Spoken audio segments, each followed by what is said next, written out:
Well, hello, Douglas UCC family. It's your Pastor Sal.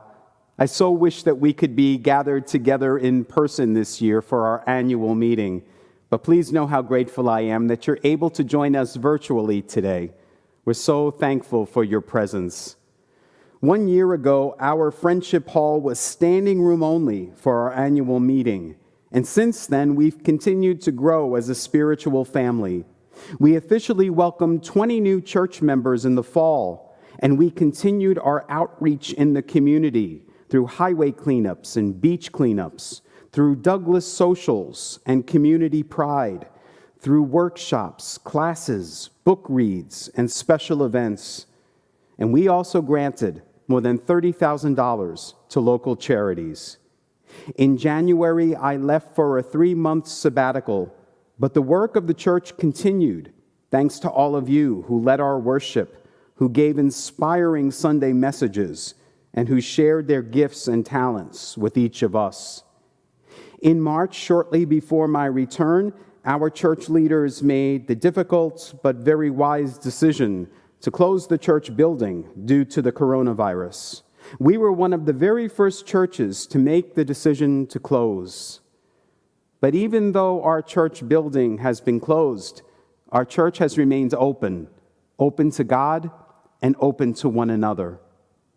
I'm so proud of our church members who have stepped forward to raise money for local businesses, to package and deliver food to families in need, and to uplift our spirits during this time apart. Last month, our Douglas UCC musicians joined together for a virtual concert called United in Song, Music of Hope and Inspiration. More than 600 people watched the concert online together, and we raised more than $1,000 for Christian Neighbors Food Pantry here in Douglas. Our church groups and committees continue to meet each week via Zoom. Our congregational care team and Stephen ministers continue to meet people's needs, and our well-attended Sunday morning Zoom coffee hours each week have been such a great way of staying connected during this time apart.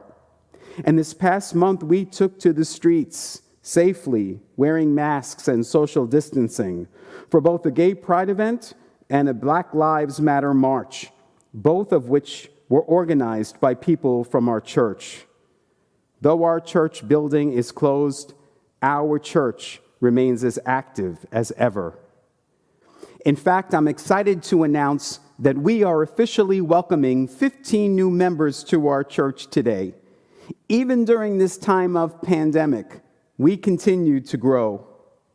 Last year at this time, we unveiled our brand new Douglas UCC logo, one which depicted the walls of our church expanding.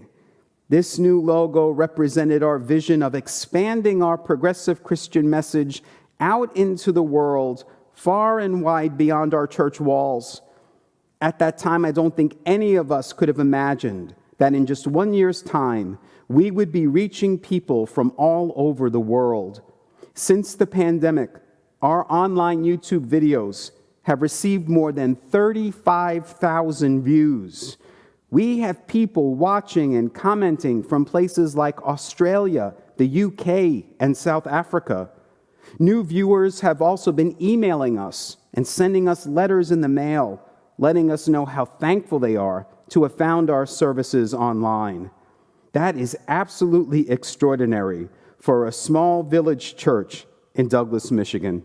And finally, I am so grateful to all of you, not only for watching our church services each week, but for your continued financial support of our church, especially during this time that we have been without a weekly collection plate. We are so grateful for your generous giving. Now, in the coming weeks and months, our amazing church leaders, working with the guidance of the National UCC, will be making some pretty tough decisions about how and when we can all safely gather together again here at the church. So please keep them in your prayers. And remember, as Scripture promises, God's plans for us are plans of fullness, not of harm, to give us a future and a hope. I hope you know how much I miss you and how honored I am to serve as your pastor. Namaste.